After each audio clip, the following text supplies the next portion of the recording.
జబ్బులకి ధనికులు పేదవాళ్ళు అనే తేడా లేదు. ఉదాహరణకి కోవిడ్ వైరస్ తీసుకోండి. అది కులాలకు అతీతంగా, మతాలకు అతీతంగా, ప్రాంతాలకు అతీతంగా, దేశాలకు అతీతంగా, తారతమ్యాలకు అతీతంగా స్టార్ట్ అయింది, అందరికీ సోకింది. మనం గమనిస్తే అమెరికా, యూరోపియన్ యూనియన్ ఇలా ధనిక ప్రాంతాలు కూడా కోవిడ్ బారిన భారీగానే పడ్డాయి. అయితే ఫార్మాసిటికల్ కంపెనీస్ ఎక్కడ ఎక్కువ కేంద్రీకృతమయ్యాయి, ఎక్కడ అవి సక్సెస్ సాధించి అద్భుతాలతో ముందుకు తీసుకెళ్తున్నాయి, వ్యాక్సిన్స్ ఇలాంటివన్నీ తయారు చేస్తుంటే ఖచ్చితంగా రిచ్ కంట్రీసే. అయితే ఒక ఫార్మాసిటికల్ కంపెనీ ఉందనుకోండి, ఒక మంచి వ్యాక్సినో, ఒక మంచి థెరపీనో, లేకపోతే ఒక అద్భుతమైన డ్రగ్గో తయారు చేసింది. దానికి పేటెంట్ తీసుకుని చాలా ఎక్కువ కాస్ట్తో అది పెట్టేస్తే పేదవాళ్ళకి అది అందుద్దా? అందదు కదా. ముఖ్యంగా కోవిడ్ లాంటి పాండమిక్ సిచ్యువేషన్లో పేటెంట్స్కి వేవర్ ఇవ్వటం అవసరమే కదా. అంటే పేటెంట్స్ మినహాయింపు చేసి అందరికీ ఆ వ్యాక్సిన్ అందుబాటులోకి తేవటం ఎంతైనా అవసరం కదా. ఇదే దిశగా మనకు తెలుసు ప్రపంచవ్యాప్తంగా, ముఖ్యంగా భారతదేశం చూసుకుంటే మార్చి 2020లో మనం మొదటిసారిగా కోవిడ్ బారిన పడ్డాము. అప్పటి నుంచి ఇప్పటి వరకు కోవిడ్ అని రోజు వింటూనే ఉన్నాం. అయితే అక్టోబర్ 2020కి వచ్చేసరికి సౌత్ ఆఫ్రికా, భారత్ ఈ దేశాలు WTOలో ఒక ప్రపోజల్ పెట్టాయి, వరల్డ్ ట్రేడ్ ఆర్గనైజేషన్లో. ఏంటి అంటే కోవిడ్ రిలేటెడ్ వ్యాక్సిన్స్కి, కోవిడ్ రిలేటెడ్ కిట్స్కి, కోవిడ్ రిలేటెడ్ టెస్ట్లకి వీటన్నిటికీ కూడా పేటెంట్ వేవర్ ఇవ్వాలి. సో ఏ కంట్రీ కూడా, అంటే జనరల్గా మందులు వ్యాక్సిన్స్ తయారు చేసేది పెద్ద పెద్ద కంట్రీసే కదా ఫస్ట్లో. సో ఆ కంట్రీస్ పేటెంట్ హక్కులు అడగకుండా, అంటే ఫార్మాసిటికల్ కంపెనీస్ ఆ కంట్రీస్లోనే పేటెంట్ హక్కులు అడగకుండా వాళ్ళు అన్ని దేశాలకి సమానంగా పేటెంట్ ఈక్విటీ తీసుకురావాలి అనే కాన్సెప్ట్తో ఇండియా, సౌత్ ఆఫ్రికా WTOలో గట్టిగానే నెగోషియేషన్స్ చేశాయన్నమాట. ఇప్పుడు వ్యాక్సిన్ ఈక్విటీ అంటాం. వ్యాక్సిన్ ఈక్విటీ అంటే అన్ని దేశాలకి సమానంగా వ్యాక్సిన్స్ అందుబాటులోకి రావాలి. ధనిక పేద అని కాకుండా, డెవలప్డ్ అండర్ డెవలప్డ్ కంట్రీస్ అని కాకుండా వ్యాక్సిన్స్ అందరికీ సమానంగా అందుబాటులోకి రావాలి. దీన్నే వ్యాక్సిన్ ఈక్విటీ అనే కాన్సెప్ట్ అంటారనమాట. అయితే ఇక్కడ వ్యాక్సిన్ ఈక్విటీ గురించి ఇండియా అడుగుతుంది, సౌత్ ఆఫ్రికా అడుగుతుంది. 2 సంవత్సరాలు దాటిపోయింది. 2 సంవత్సరాల్లో చాలా డ్రాగ్ చేశారనమాట. ముఖ్యంగా అమెరికా, యూరోపియన్ యూనియన్కి మొదటగా ఈ దేశాలకి పేటెంట్ వేవర్ ఇవ్వటం ఇష్టం లేదు. దీంతో ఇది చాలా డ్రాగ్ అయింది WTOలో. చివరికి మనం 2020 చివరాఖరికి వచ్చేసరికి, తర్వాత 2021కి వచ్చేసరికి సెకండ్ వేవ్లో, ఫస్ట్ వేవ్లో ఈ రిచ్ కంట్రీస్ కూడా బాగా బారిన పడ్డాయి కోవిడ్తో. దాంతో వాళ్ళకి అర్థమైందనమాట, తమ తయారు చేసే వస్తువులే కాకుండా, ఫర్ ఎగ్జాంపుల్ మనకి ఇండియాలో హైడ్రాక్సిక్లోరోక్విన్ ఉంది.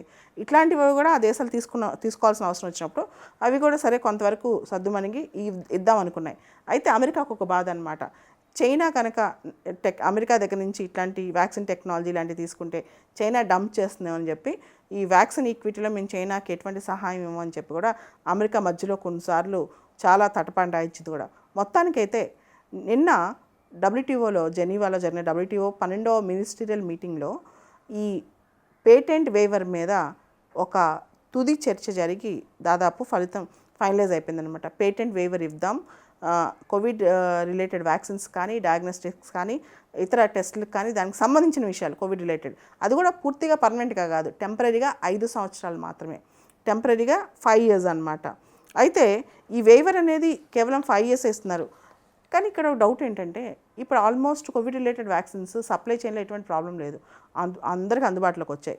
ఇండియా ఏం రియాక్ట్ అయింది తెలుసా? ఇది చాలా డిలేడ్గా బాగా డ్రాగ్ చేసి కావాలని పనంతా పూర్తయిన తర్వాత ఇచ్చారు. But still it's a progressive step. ఎందుకంటే భవిష్యత్తులో కోవిడ్ రిలేటెడ్ కొత్త వేరియంట్స్ కానీ, కొత్త థెరపీస్కి అవసరమైనప్పుడు ఇలాంటి వాటికి ఇది పనికొస్తుంది. అయితే పాండమిక్ స్టార్ట్ ఎప్పుడైతే అయిందో ఆ టైంలో మనకు తెలుసు యూకేకి చెందిన ఆస్ట్రాజెనెకా, ఫైజర్, మీకు తెలుసు మోడర్నా, ఈ కంపెనీస్ అన్నీ కూడా అస్సలు పేటెంట్ వేవర్ ఇవ్వడానికి ఇష్టపడలేదు. దానికి లేటెంట్ రీజన్ ఏంటంటే వాటి బిజినెస్ పోద్ది. ఆస్ట్రాజెనికా, ఫైజర్, మోడర్నా వీళ్ళందరూ బిజినెస్ పోద్ది అనమాట. సో డెవలపింగ్ కంట్రీస్కి ఏమంటాయంటే అభివృద్ధి చెందుతున్న దేశాలకి, పేద దేశాలకి పేటెంట్ వేవర్ ఇచ్చినా అసలు పేటెంట్ ఇచ్చినా సరే వ్యాక్సిన్ తయారు చేసిన శక్తి వాళ్ళకు ఉందా అని చెప్పి చెప్తున్నాయి అనమాట. వాళ్ళకి అంత సీన్ లేదు, అంత శక్తి కూడా లేదని చెప్పి. దాంతోపాటు international federation for pharmaceutical manufacturing association అని IFPMA ఉంది. వాళ్ళు ఏమంటారంటే అసలు పేటెంట్ వేవర్ మీద మీరు ఎక్కువ ఫోకస్ పెట్టారు. వరల్డ్లో ట్రేడ్ బారియర్స్ చాలా ఉన్నాయి, తర్వాత సప్లై చైన్ బాటిల్ నెక్స్ చాలా ఉన్నాయి, దాని తర్వాత రిచ్ కంట్రీస్ అన్విలింగ్గా ఉన్నాయి పూర్ కంట్రీస్కి డెవలపింగ్ కంట్రీస్కి ఈ టెక్నాలజీ ట్రాన్స్ఫర్స్కి వాటి మీద ఎక్కువ ఫోకస్ పెట్టండి. అది కాకుండా మీరు కేవలం పేటెంట్ వేవర్ అంటున్నారు అని చెప్పి. అయితే మనందరికీ తెలుసు patents, copyrights, trade marks, industrial designs, geographical indications ఇవన్నీ కూడా ఇంటలెక్చువల్ ప్రాపర్టీ రైట్స్ అంటాం.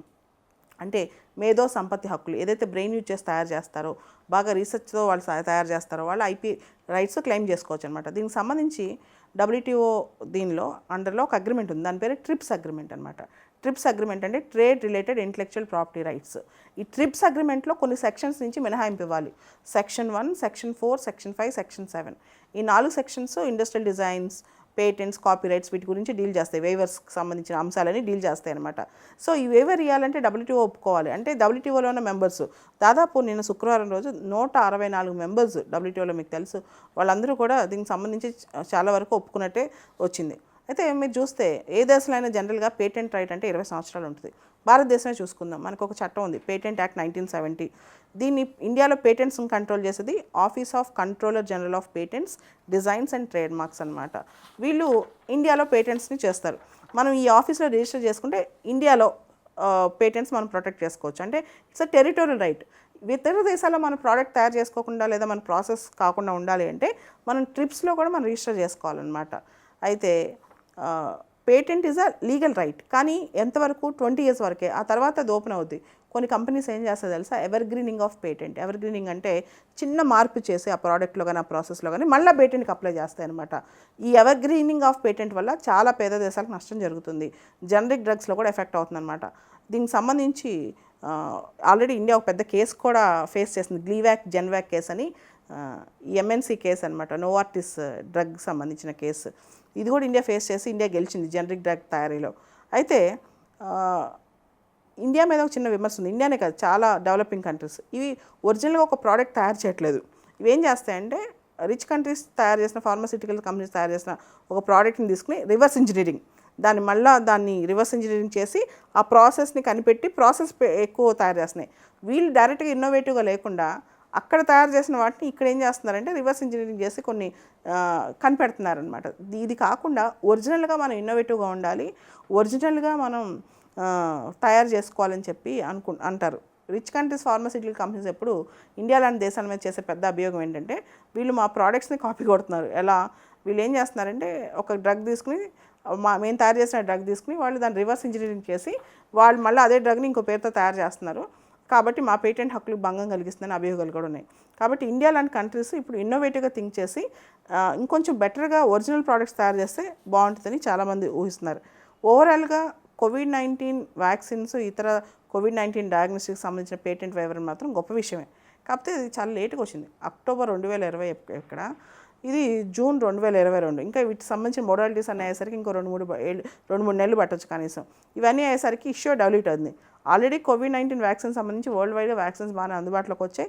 సప్లై చైన్ డిస్ట్రప్షన్స్ కూడా పెద్దగా లేవు. ఇప్పుడు ఏదైనా కొత్తగా ఏదైనా COVID-19 వేరియంట్ ఏమైనా వచ్చి ఇబ్బంది పెడితే తప్పితే ఇది అంత రెలవెంట్ కాదు. కాకపోతే కావాలని చెప్పి డిలేడ్గా ఇవ్వటం కూడా, ఇంత డ్రాగ్ చేసి ఇవ్వటం కూడా ఇప్పుడు పోయేది ఏమి లేదు. కొత్తగా ఈ కంపెనీస్కి వచ్చే ఇది బెనిఫిట్ కూడా లేదు.